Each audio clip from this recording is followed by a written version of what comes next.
Muy buenos días, una vez más. Sean todos ustedes bienvenidos. Si usted viene por primera vez a nuestra iglesia o si hace tiempos que no venía, usted está llegando casi al final de una serie de mensajes que hemos llamado cristianos. El mensaje que nos toca hoy, el mensaje que me toca hoy compartir con ustedes, habla acerca de atajos. Ahora, hemos escogido este nombre porque a todos nos encantan los atajos. A veces no los llamamos atajos, los llamamos tecnicismos. Y son esa clase de cosas que nosotros decimos o hacemos cuando queremos salirnos con la nuestra. Déjeme, le pongo un ejemplo para que estemos sobre la misma página. Déjeme explicarle de qué clase de atajos vamos a hablar. Un atajo o un tecnicismo, como lo quiera llamar. A lo que nos referimos es a esas ocasiones cuando, por ejemplo, usted le dice a su preciosa niña de 15 años que tiene prohibido tener novio o enamorado. Es lo más lógico, ¿verdad? Y resulta que cuando usted ve su perfil en Facebook, se da cuenta que tiene cualquier cantidad de publicaciones y foticos con este personaje especial. Entonces usted va y le pregunta a su hija, oye, tú tienes prohibido tener novio. ¿Qué significa esto? Y la respuesta de ella es, él no es mi novio, estamos en algo. O sea, a mí me contaron que eso hacen, yo ni sabía, me estoy enterando. Esa clase de tecnicismos es de la que vamos a hablar hoy, esa clase de atajos. Y vamos a hablar de ello porque nos encantan, a todos nosotros nos encantan los atajos, especialmente a la gente religiosa. Y me refiero a cualquier religión, a la gente de cualquier religión le encantan los atajos. Cada religión tiene su libro, su serie de preceptos, de mandamientos, mandatos, como los quiera llamar. Y siempre en cada religión vamos a encontrar aquellos conocedores, aquellos teólogos que nos enseñan cómo irnos por los lados, cómo tomar un tecnicismo, tomar un atajo. Tenemos un sistema de creencias que realmente no aplicamos. Y no hablo por nosotros solamente, hablo en general por las religiones. La mayoría de las religiones son geniales, porque usted tiene un grupo de personas que dicen que creen lo mismo, se congregan, nos reunimos, conversamos, tenemos temas en común y tenemos un libro, una cantidad de mandatos en común, pero no los aplicamos. Siempre tratamos de tomar atajos. No hablo por nosotros, hablo en general por la mayoría de las religiones. Es como si todos tuviéramos esto es lo que dice, pero esto es lo que hacemos. Déjeme le cuento un ejemplo. Un pastor viajó a un país musulmán hace mucho tiempo y una de las cosas que él quería visitar en este viaje, o quería conocer, quería observar en este viaje, era el momento de la oración. No sé si usted sabe, pero en la cultura musulmana, la religión del Islam, hay un llamado a orar 5 veces al día. Es parte de sus preceptos, parte de sus enseñanzas. 5 veces al día ellos tienen que detenerse de estar haciendo lo que estén haciendo y doblar rodillas, sacar una alfombrita y orar en ese instante. Se inclinan al suelo y todo esto. Quizá lo ha visto en películas. Este pastor viaja a este país musulmán y él quería ver eso. Quería decir, wow. Debe ser increíble ver un Guayaquil, 4 de la tarde, por ejemplo, ver que todo el mundo se detiene y se inclina a orar. Él quería ver eso. Y efectivamente, en estos países hay un llamado, hay unos altoparlantes para que la gente sepa que es el momento de la oración y no se les olvide. De modo que el pastor escucha el llamado y él se detiene en la esquina esperando a ver cómo todo el mundo se inclina. Y resulta que todo el mundo siguió como si nada. Apenas se vio un par de personajes que sacaron la alfombrita por ahí en la esquina donde no estorbaran y se pusieron a orar. Y eso no era lo que él se esperaba. De modo que le pregunta a su guía, oye, se supone que deben hacer esto. ¿Qué pasó? Y el guía comienza a explicarle, sí, lo que pasa es que eso era en la cultura antigua, cuando la vida no era tan ajetreada, y ahora sí, el pastor lo detiene y le dice, tranquilo, nosotros hacemos lo mismo. De modo que los atajos y los tecnicismos es algo que quizás es lo único que tenemos en común con otras religiones. Ahora, si ustedes como yo, por ejemplo, yo crecí en un hogar católico, ya, cuando estábamos en casa, con la crianza católica y todo esto, nosotros teníamos un atajo que se llama la confesión. Y todos ustedes seguramente lo han escuchado o lo conocen. ¿De qué se trata? Simple y sencillamente, si yo cometo un pecado, lo que tengo que hacer es ir donde un cura o sacerdote, me confieso, él me manda una penitencia, me absuelve y listo, asunto arreglado. Y si vuelvo y peco, vuelvo y hago lo mismo. Voy, me confieso, me absuelve y repite. Tan así es que uno llega al descaro de decir el que peca y reza empata. Y créame que se lo digo con todo respeto a nuestros amigos católicos, porque no es como debe ser, pero es lo que mucha gente hace. Pasó el tiempo, pasó muchos años después, cuando conocí al Señor, ingresé al cristianismo, ingresé a una iglesia evangélica, comencé a conocer, y de las primeras cosas que aprendí es que también en el evangelio tenemos un atajo, sino que ya no es la confesión. Aquí tenemos un versículo. ¿Quién de ustedes conoce? Primera de Juan 5:9. ¿Qué dice Primera de Juan 5:9? Que si confesamos nuestros pecados, Dios es fiel y justo para perdonarnos. Y no solamente perdonarnos, sino que dice que nos limpia toda maldad. Entonces, ¿cuál es el atajo en este caso? Si yo cometo un pecado, yo voy, doblo rodilla, confieso mis pecados y el Señor me perdona. No solamente me perdona, sino que me limpia. Me da como una hoja en blanco para comenzar otra vez. Y lo más genial del sistema, del atajo, del tecnicismo, es que no solamente me perdona y me limpia, sino que se olvida. Dios se olvida de que yo cometí el pecado. Tan así es que si yo voy al día siguiente, vuelvo y doblo rodilla, vuelvo y confieso mi pecado y le digo, Dios mío, perdóname porque volví a caer, repetí ese pecado, el Señor me va a decir, ¿de qué me estás hablando? Él ya no se acuerda, Él ya se olvidó de eso. Ahora, hay uno más. Cuando uno pasa más tiempo en el Evangelio, ya uno deja tanto de Primera de Juan 1:9 porque ya va cogiendo uno como que vergüenza de estar repitiendo, ¿ya? Y ya uno comienza a conocer, a estudiar Biblia, a conocer un poco más y encuentra otro tecnicismo. Es como el superatajo cristiano. ¿De qué se trata? Cuando yo encuentro una enseñanza en la Biblia que me dice que yo tengo que hacer esto o aquello, entonces yo saco el superatajo y digo, yo creo que esto era un asunto cultural o que ya no se aplica hoy en día, o yo no creo que esto era lo que quería decir Jesús. Y ese es el atajo que tomo.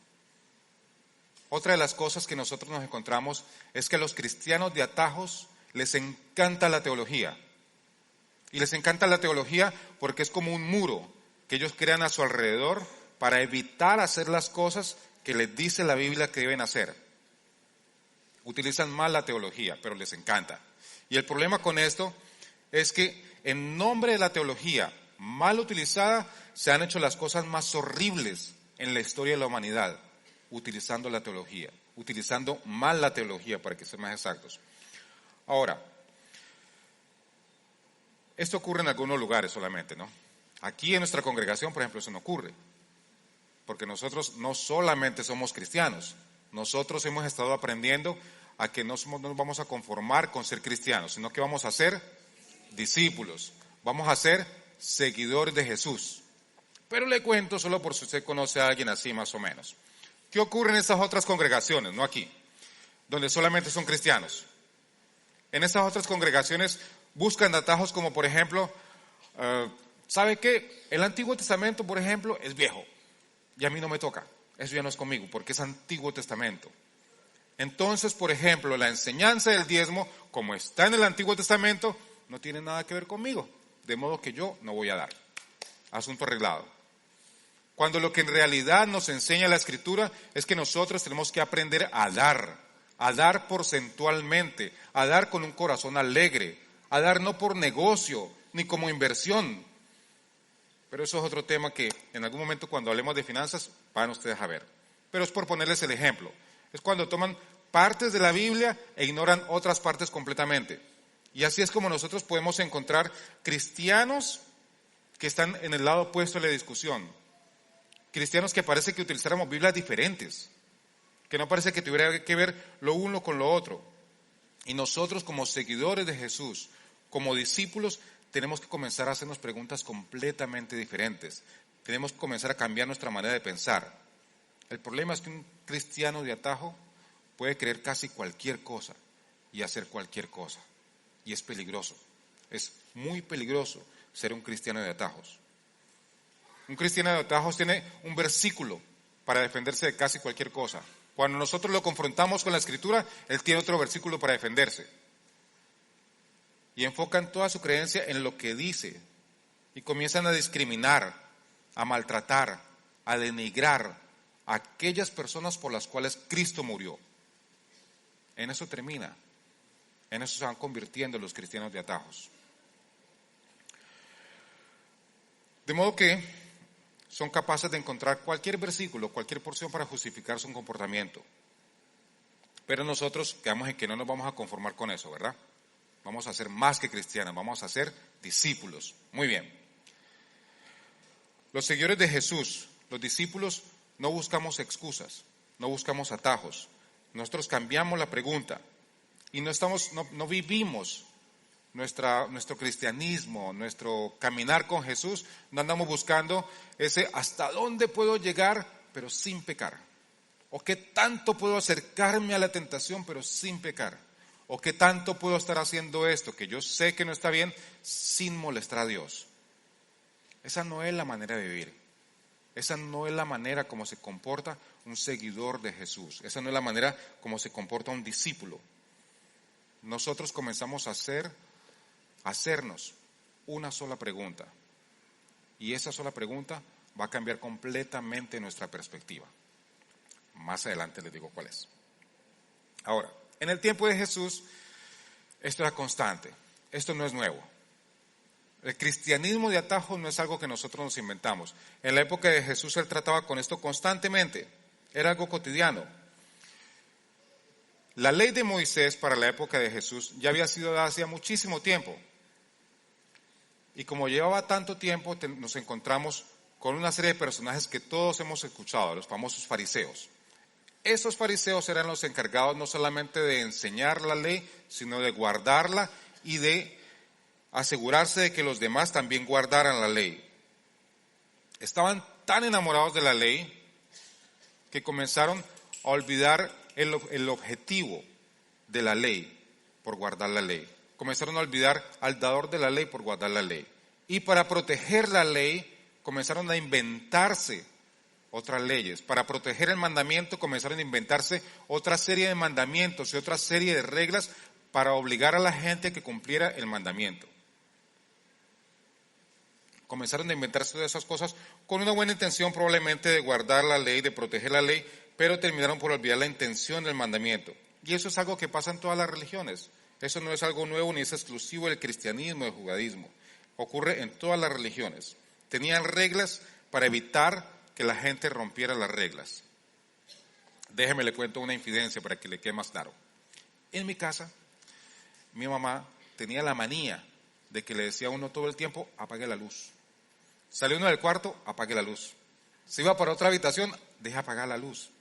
No está en la sala, ¿por qué tiene la luz prendida? Era a toda hora, apague la luz. Excepto cuando tenía visita o cuando uno hacía visita. En mi época, por lo menos, uno, aquí le dicen enamorada, la novia se dice en Colombia, la chica con la que uno está saliendo. Uno recibía la visita o en la entrada de la casa o en la sala. Y si la luz estaba apagada, en buena hora. Pero la ley decía, no apagaréis la luz. Y era solo aplicable para ese caso. Cosa que uno quedaba, o la apago o la prendo, al fin qué. ¿Verdad? ¿Qué ocurría? La regla de no apagar la luz no era en realidad el objetivo principal. El objetivo era no romper la otra regla en caso de que la luz estuviera apagada. No le voy a contar cuál regla era. Use su imaginación. Pero eso fue lo que comenzaron a hacer los fariseos. Inventarse reglas para evitar que la gente rompiera la otra regla. El problema fue que comenzaron a equiparar estas nuevas reglas inventadas a la altura del mandamiento principal, hasta que llegaron a ser incluso más importantes que el propio mandamiento. Eso fue lo que comenzó a ocurrir con el tiempo. Ahora, Jesús se encuentra en una ocasión conversando con estos fariseos y ellos, para variar, tratan de hacerlo caer o tentarlo o ver qué responde en ciertas ocasiones. Y en Mateo 15 encontramos una conversación bien interesante al respecto. Miren lo que dice Mateo 15:1. Se acercaron a Jesús algunos fariseos y maestros de la ley que habían llegado de Jerusalén y le preguntaron. Ahora, tenga presente que está hablando Jesús con los fariseos, que son los teólogos de la época, son los que más conocen de la ley. Y no solamente eso, sino que están en Jerusalén, que para la época era como la capital teológica de la región. Estamos en esa situación, está Jesús en ese lugar. Y mire lo que le preguntan. ¿Por qué quebrantan tus discípulos la tradición de los ancianos? comen sin cumplir primero el rito de lavarse las manos. Ahora, cuando vemos que hablan acerca de la tradición de los ancianos, a esto es a lo que me refería cuando les trataba de explicar lo de la regla. ¿De acuerdo? Una regla para evitar romper otra regla. No está hablando de por qué quebrantan la ley de Moisés. Está hablando de por qué quebrantan la tradición de los ancianos. Esta tradición en particular habla acerca del lavamiento. En la época de Jesús, los sacerdotes tenían que tener todo un proceso especial de lavamiento. Eso decía la ley de Moisés. Pero decía que solamente los sacerdotes, no todo mundo. Pero los fariseos, como buenos guardianes de la ley, buenos enamorados de la ley, deciden que para evitar que de pronto rompan la regla, es mejor que extiendan a todo mundo la ordenanza de hacer el lavamiento. Y ahora todo el mundo tenía que hacer todo un proceso de lavamiento para poder estar en situación de entrar al templo. Pero no era lo que decía la ley. Eso era parte de la tradición. Ahora, cuando a Jesús le hacen esta pregunta, craso error, miren lo que le responde Jesús. Jesús le contestó, ¿y por qué ustedes quebrantan el mandamiento de Dios a causa de la tradición? No les está preguntando por qué quebrantan la tradición. Jesús va y toma uno de los 10 más importantes. Jesús va y toma un mandamiento de los top 10. Es como que si les dijera, ustedes me están acusando a mí de quebrantar una tradición, cuando ustedes están quebrando un mandamiento, uno de los más importantes, uno de los 10 grandes. Y ese es el mandamiento al que se refiere. Dios dijo, honra a tu padre y a tu madre, y también el que maldiga a su padre o a su madre debe morir. Eso decía el mandamiento. Mírelo bien. ¿No le da gusto que ya no estemos en el Antiguo Testamento? Si no, no estuviéramos tantos aquí. ¿Verdad? Ahora, ¿de qué se trataba esto? Lo que estaban haciendo estos fariseos eran que habían tomado la teología y la habían retorcido para hacer exactamente lo que ellos querían hacer exactamente lo contrario de lo que Dios les mandaba hacer. ¿Qué era lo que ellos estaban haciendo entonces? Continúe leyendo conmigo. Ustedes, en cambio, mire la diferencia y mire lo que estaban enseñando ellos. Ustedes, en cambio, enseñan que un hijo puede decir a su padre o a su madre, cualquier ayuda que pudiera darte, ya la he dedicado como ofrenda a Dios. Ahora, déjeme explicarle cómo funcionaba eso. El mandamiento dice, honra a tu padre y a tu madre, ¿verdad? Todo lo hemos escuchado. El problema es que el mandamiento no dice, ¿hasta cuándo? Y cuando estamos jóvenes, pequeños en la casa, no es tan complicado. En últimas a uno le dicen, mientras usted viva en estas 4 paredes, aquí se hace lo que yo digo, de modo que no nos queda de otra. Pero cuando ya crecemos, somos adultos, salimos de casa, ya como que se vuelve más complicado. Eso de honrar a padre y madre, y a veces hasta más costoso. Los fariseos de la época encuentran un atajo, un tecnicismo, y utilizan otra ley. Esta ley que decía que yo podía dedicar todo lo que tenía, todas mis pertenencias, las podía dedicar a Dios. Y ellos utilizan esta ley para quebrantar esta otra ley. De modo que lo que están haciendo básicamente es ingeniándose una manera de no obedecer la ley de Dios sin romper la ley de Dios. ¿Qué hacían entonces? Cuando su padre o su madre quizás lo visitaba o tenía una necesidad, ¿qué le decía este personaje? ¿Sabes qué? Me encantaría ayudarte, pero lo que pasa es que yo le he dedicado todo a Dios. Y si te ayudo a ti, lo que estoy haciendo es robándole a Dios. Están torciendo la ley. Están utilizando la ley para romper la ley. Eso es lo que terminan haciendo. Y termina diciendo Jesús. En ese caso, el tal hijo no tiene que honrar a su padre. Así, por causa de la tradición, anulan ustedes la palabra de Dios. Esa era la situación. Eso era lo que habían terminado haciendo. Ahora, antes de que usted se le ocurra siquiera juzgar a los fariseos y ponerse en un lugar privilegiado usted mismo, pensar que nosotros somos mejores que ellos, nosotros hacemos esto todo el tiempo. Quizás no con estas exactas circunstancias, probablemente con otras cosas, pero nosotros hacemos lo mismo, seamos honestos. De una u otra manera, en una u otra situación, nosotros hacemos lo mismo. Tratamos de buscarle la vuelta a las cosas, tratamos de buscar el atajo. Ahora, ¿qué cree usted que Jesús diría al respecto? Y yo sé que usted antes de que viniera a la iglesia probablemente, o incluso estando aquí, ha visto cristianos de atajos y usted ha pensado exactamente lo que Jesús pensó en ese momento. Lo que Jesús no solamente pensó, sino que se los dijo. Y déjeme, le doy la oportunidad, porque usted seguramente lo ha pensado. Ha visto un cristiano diciendo una cosa y actuando de otra manera. Y usted lo ha pensado y quisiera gritárselo y decírselo. Y esta es su oportunidad. Aproveche, porque no le está diciendo a usted lo que dijo Jesús. De modo que repita conmigo. ¿Qué dijo Jesús? Hipócritas. Así es como terminan actuando esos cristianos de atajos. Jesús, en su gracia y verdad, le dice lo que es. Ustedes están actuando como unos hipócritas. En resumen, a Jesús no le gusta cuando nosotros utilizamos la palabra de Dios para evitar hacer la voluntad de Dios. Y eso es lo que hacemos muchas veces, muchísimas veces. Tan así es que usted encuentra por todos lados iglesias, congregaciones completas que se enfocan en una parte de la Escritura y olvidan otra. Usted encuentra iglesias que se enfocan solamente en ciertas porciones y olvidan completamente otras. Y por eso tenemos esos problemas de denominaciones y de extremos y de todo lo que sea. Y encontramos cristianos que odian a otros cristianos y tienen un versículo para justificarse. Y son cristianos enojados. Y son cristianos que parece que no tuvieran nada que ver con lo que nosotros conocemos. Se apegan a la regla e ignoran la intención del dador de la regla. Esto es lo que termina convirtiéndose esos cristianos de atajos. Y esas congregaciones toman su agenda personal y la utilizan como un filtro a través del cual ven toda la Escritura.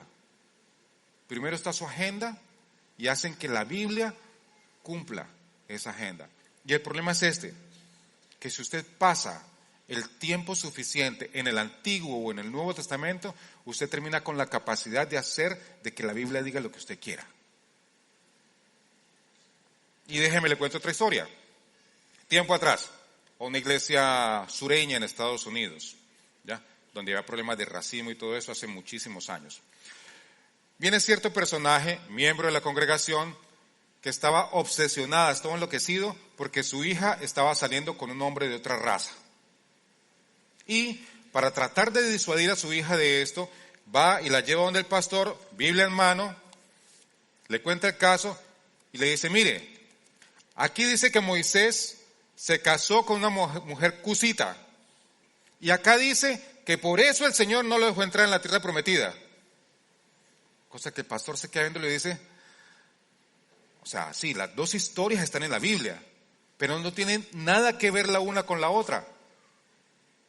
Y eso es lo que terminan haciendo los cristianos de atajos. Utilizan la Biblia y mezclan y combinan y pueden escoger y seleccionar lo que más les conviene. Y así no es como nosotros tenemos que vivir. Esa no es la manera como nosotros, como discípulos, como seguidores, tratamos de vivir. Siempre va a haber algo donde esos cristianos de atajos encuentran 3 o 4 pecados con los que ellos no tienen ningún problema. 3 o 4 pecados que ellos han logrado vivir con ellos y los ponen por encima de los demás. Y una vez que los han puesto por encima de los demás, encuentran aquellas personas que sí tienen problema con esos pecados que no tienen problema ellos. Y los juzgan y los discriminan. Y eso no es ser un discípulo. De manera que cuando Jesús viene al mundo, tiene una idea genial. Y Él les dice a sus seguidores más cercanos, a sus discípulos, le dice, ¿sabe qué, muchachos? Olvídense de todos. Borrón y cuenta nueva. Olvídense de la ley, olvídense de los mandamientos, olvídense de todo esto. Yo les voy a dar un nuevo comienzo. Vamos a irnos más atrás, al comienzo de todo, al origen. Y les voy a dar un nuevo mandamiento, uno solo. no más. Olvídense de toda la ley, de las 600 leyes, olvídense de todo eso. Este va a ser un nuevo mandamiento. Miren lo que les dice. Este nuevo mandamiento les doy, que se amen los unos a los otros. Este es el nuevo comienzo. Pongan este mandamiento sobre todo lo demás. Olvídese del resto. Este es el más importante. Este es el que tiene que estar sobre todo. Porque basado en este mandamiento y en cómo lo cumplimos, es como nos van a conocer afuera. No nos van a conocer a nosotros por nuestra teología, no nos van a conocer por nuestra interpretación de la ley, no nos van a conocer por la manera de hacer o la doctrina o lo que sea, nos van a conocer por la manera como nos amamos los unos a los otros. Esa es la manera como nos van a identificar como verdaderos discípulos de Jesús, como verdaderos seguidores de Jesús. Y para completar, para que les quede claro, Él termina y les dice, tienen que amarse los unos a los otros como yo los he amado a ustedes. Esa es la manera que deben amarse. Ese es el nuevo mandamiento. Eso fue todo, Él lo resumió en una sola cosa. Ahora, lo interesante de este mandamiento es que funciona. De hecho, funcionó.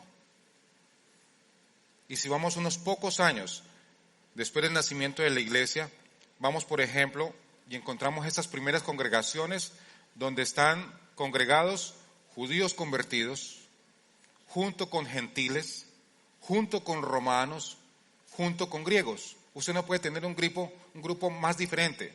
Un judío convertido con un romano que odia. Un gentil con un griego. No hay grupo más diferente. Pero esa comunidad funcionó. Porque ellos tenían este mandamiento. Y utilizaban este mandamiento como un filtro a través del cual ver todas sus decisiones. Todo lo contrario a lo que veíamos hace un momento. En lugar de utilizar la escritura, en lugar de utilizar su agenda personal como el filtro para la escritura, ellos tomaban un solo mandamiento para filtrar todas sus decisiones. Y por eso esta iglesia primitiva, por eso estas congregaciones funcionaron, porque se basaron en este mandamiento, por increíble que parezca. Pasa el tiempo y los creyentes llegan a Roma y están pasando por un momento difícil.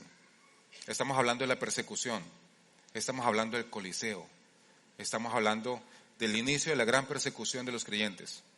Y Pablo les escribe una carta a esos creyentes en Roma para recordarles el principio, para recordarles cuál es el principio básico. Mire lo que les dice. En Romanos 13, Pablo dice lo siguiente: no tengan deudas pendientes con nadie, a no ser la de amarse unos a otros. De hecho, quien ama al prójimo ha cumplido la ley. Estamos en una de las situaciones más difíciles que comenzaron a pasar estos creyentes. Estamos en plena persecución. Usted ha visto las películas y aquí muchas veces lo hemos comentado. Y Pablo les recuerda, ¿saben qué? No tengan deudas. Solamente hay una deuda. Y no es una deuda que no podemos pagar. Es una deuda continua, que no se detiene. Es una deuda todo el tiempo. ¿Qué deuda es? Ámense los unos a los otros. Ahora, ¿por qué tenemos esta deuda continua? Porque nosotros le debemos a nuestro Padre Celestial lo mucho que Él nos ama. Eso era para ellos y es para nosotros. Tenemos una deuda continua con todos aquellos por los cuales Cristo murió. Y por si no nos queda claro, mire cómo termina de decir Pablo. Porque los mandamientos que dicen no cometas adulterio, no mates, no robes, no codicies y todos los demás mandamientos se resumen en este precepto: ama a tu prójimo como a ti mismo. Más claro no puede ser. Todo, absolutamente todo lo demás, todos los demás mandamientos, todas las demás porciones de la Biblia, todo lo que usted pueda encontrar está sujeto a amar a mi prójimo. El resto de la escritura viene como a ser un comentario de ese gran mandamiento. Es el más importante y no hay mandamiento que esté por encima de él. Todo lo demás. Ahora, este mandato es súper poderoso y es súper claro. No es difícil de entender, es difícil de aplicar, pero es súper claro, es súper esclarecedor. Y eso fue lo que Jesús enseñó. Cuando a Jesús le preguntaron cuál es el más grande mandamiento, ¿qué fue lo que respondió?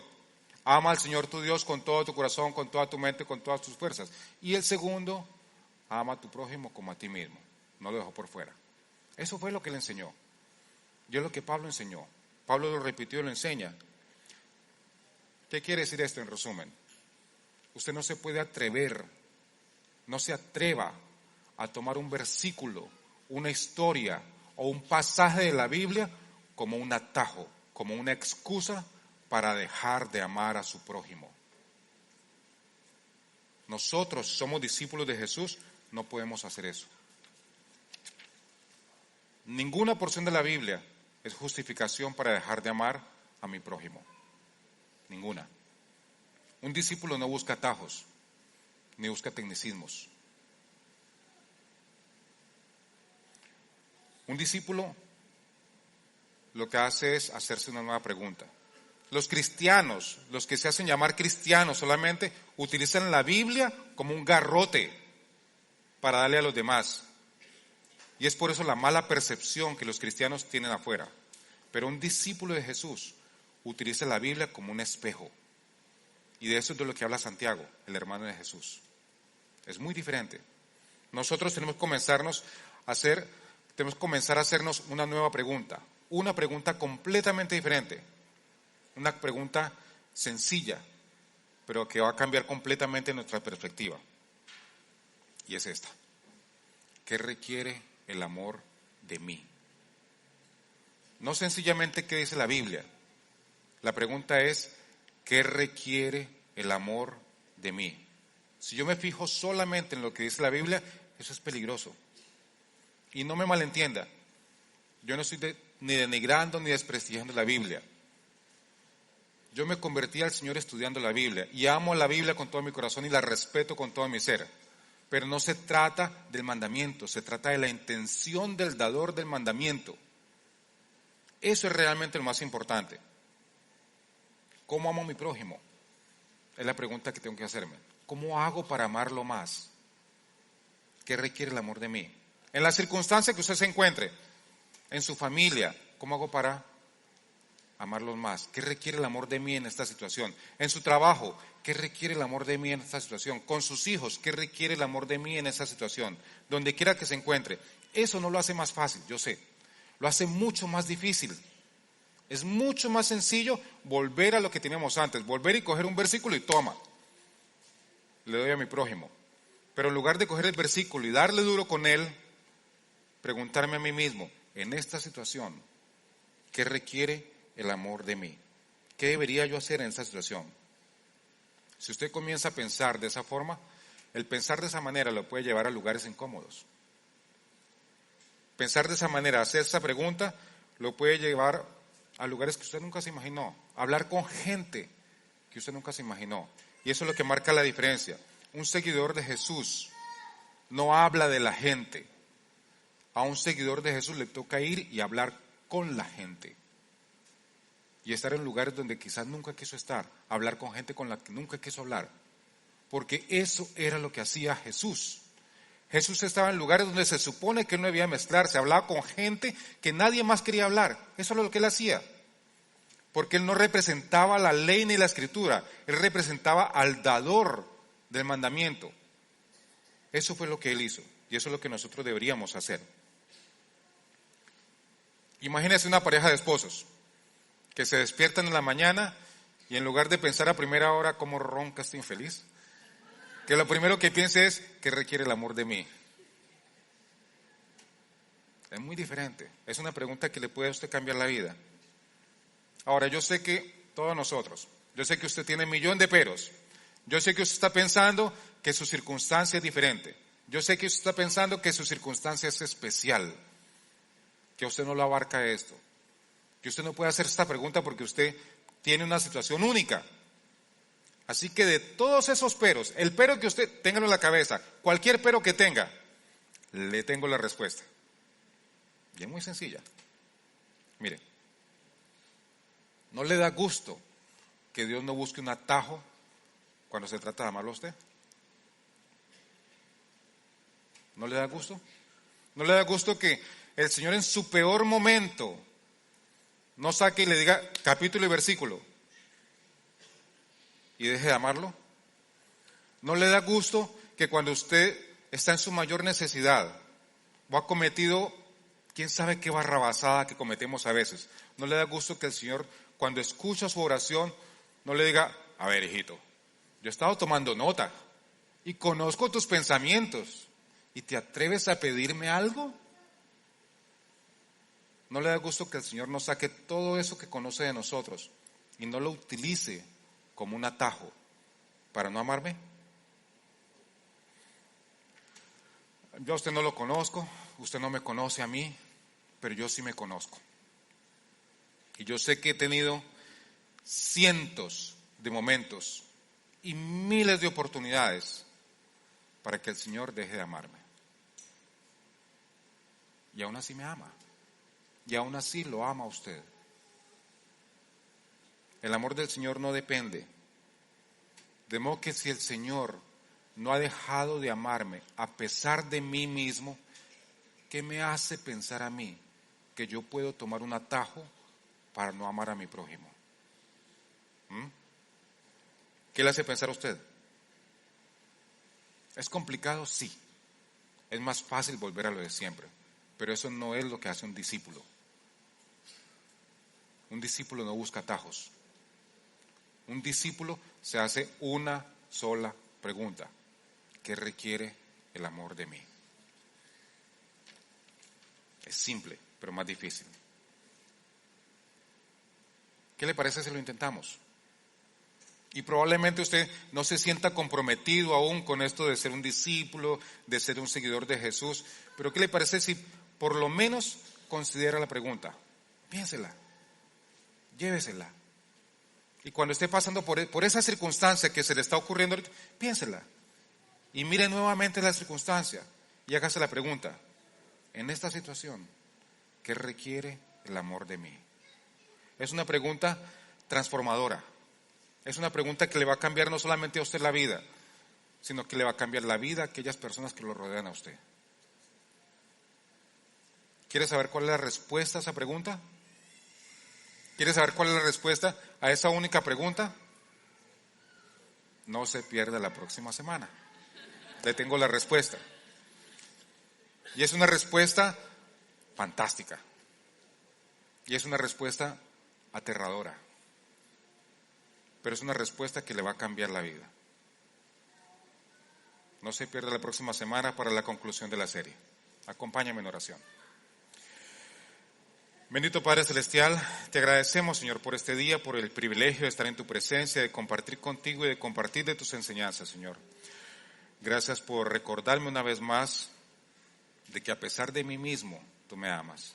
Gracias por permitirnos estar en tu presencia a pesar de nosotros mismos. Gracias por nunca haber utilizado eso que tú sabes y que solamente tú conoces para dejar de amarme. Quiero pedirte perdón, Señor, por todas aquellas ocasiones en que he utilizado atajos, he utilizado algún tecnicismo para no amar a aquella persona como debería haberla amado. Quiero aprovechar, Señor, para pedirte perdón por todas aquellas ocasiones en las que he puesto mi agenda personal por sobre el amor que debo prodigar hacia los demás. Te agradecemos, Señor, porque eres un Dios de nuevas oportunidades. Eres un Dios que en tu inmenso amor, en tu incomprensible amor, aún nos buscas. Te agradecemos, Padre, y te pedimos que nos lleves con bien a cada uno de nosotros y que nos permitas volver a reunirnos aquí para escuchar más de ti, Señor. En el nombre todopoderoso de Jesucristo, nuestro Señor y Salvador, te bendecimos y agradecemos. Amén. Muchas gracias, mis hermanos. No se pierdan la próxima semana la conclusión de